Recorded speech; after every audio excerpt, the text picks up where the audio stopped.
Hello, World Wide Web, Wild Wolf family, barking at the sheep again. I hope you had a good 4th of July. I feel privileged to live in a country where the discourse of ideas is relatively free. It's not always cordial or even civil, but if we're willing to listen to the other side, we can gain new ideas, new understanding, move forward to a better place. It's not unusual for us to surround ourselves with like-minded individuals. It's our comfort zone, our box. There's a proverb, though. It says, "For lack of guidance, the country falls. But with many advisors, victory is achieved." Now, I don't think that's just talking about countries. I think it's talking about you and me. For lack of advice, we're going to fail. Get good advice, we're going to succeed. Now, if all the advice we surround ourselves with are those people who are inside our box, they're not going to tell us a whole lot we don't already know. Not much advice. Not saying that's not understandable, but it's not helpful as much as it could be. The Bereans, they were considered more noble than the Thessalonians because they challenged what the apostles were saying to them. They searched it out to see if what they were saying was true. Understand this, they were commended for challenging the apostles. Why? Because they were seeking the truth. I might be in your box. In fact, if you're watching this, I probably am in your box. You consider me part of your comfort zone. However, if you just take what I say and you don't examine it, you're not doing yourself a favor. In fact, you're not doing me a favor. Because there's also a scripture that says, not everyone should want to be a teacher, because teachers are judged more harshly. So if I'm your teacher, there's this little box sitting on my shoulder. I'd appreciate it if you pick that box up, take it off by searching it out. Don't make me your teacher. And beyond that, you might, in examining what I say, find something out. Bring it back to me. Give me new understanding. Help me be a better person. Now, the box can also be thought of as assumptions, presumptions, preconceptions, even prejudices. And quite honestly, that brings to mind a certain group called the birthers. They have a box. Their box is that President Obama cannot be the President of the United States because he was not born in the United States. That's their box. I mean, they may have other boxes, but that's their box. The birth certificate that's up on the White House site, unfortunately, I do believe the birthers are right. It was forged. However, birthers say that's a smoking gun. Proves President Obama was not born in the United States, therefore he cannot be president. I don't exactly think that. They're thinking inside the box. I'm not inside their box, so it's easier for me not to see that being the case. In fact, I think there's other reasons for why things were changed on the birth certificate. Let me bring that to your attention. Stanley Ann Dunham. She got pregnant in Washington. Her parents, her family, they all moved to Hawaii. Was that a career move? Let me see. Her mom was vice president of a bank, went to being a clerk in a bank. Career move? I don't think so. I think what's more likely is they knew who the father was.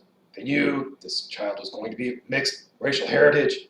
And Hawaii was, and still is, one of the more accepting places for people of mixed racial heritage.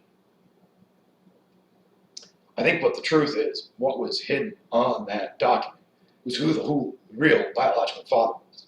I do not think it was Barack Obama Sr., and I'll go into that. I think the important thing here is that all the other stuff, they're smoke and mirrors.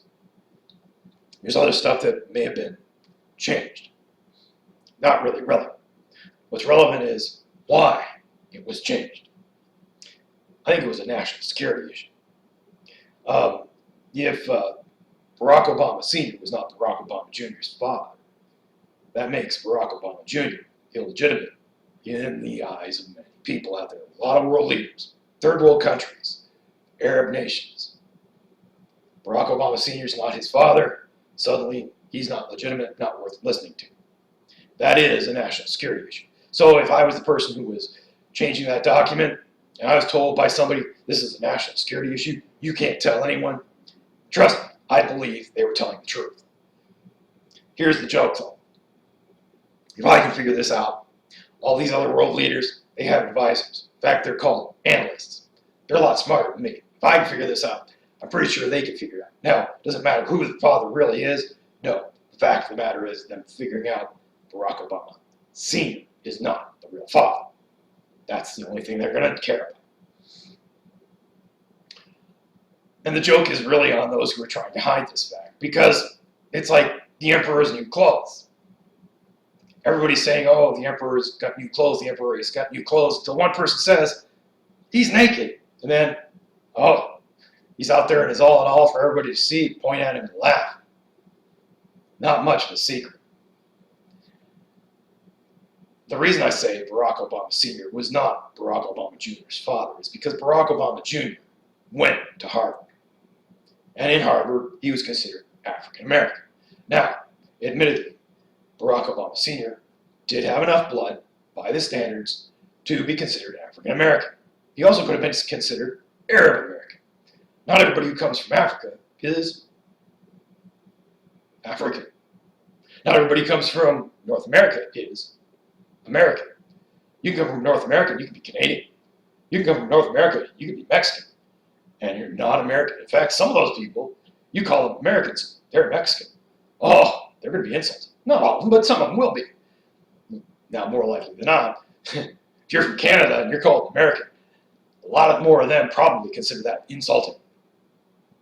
Regardless, just because you come from North America does not make you American. Just because you come from Africa does not make you African. You could be Arab. You could be something else. Anyways, off subject. Barack Obama Sr., African American, could be considered that. Fine. But Barack Obama Jr., if Barack Obama Sr. was his father, by the standards of the time, he cannot be considered African American. Understand, Harvard is one of the most prestigious law schools in the world. Would they make that kind of mistake? I don't think so. Would they make that kind of vetting without knowing the truth? I don't think so. So that tells me Barack Obama Sr. is not Barack Obama Jr.'s biological father. If he was, Barack Obama Jr. is not African American. He's Arab American, at best. He's American. He was born in the United States. He's American. Now then,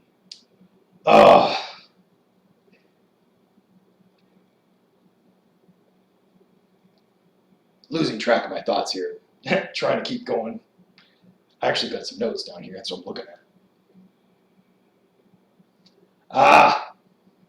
Okay, so the brothers are wrong, or at least I think so.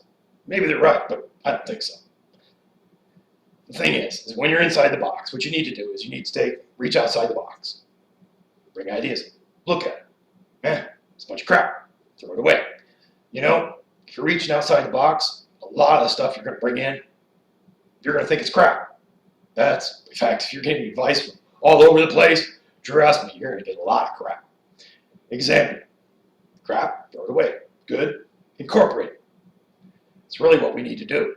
It's what makes us better. If we're doing that, we're going to take it and be able to see past the box. And if we can see past the box, we're not going to be stuck there. If we're stuck in there, we're not going to progress.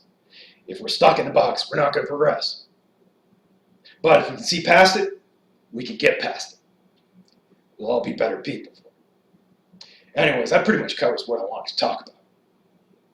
God bless us all. Catch you later.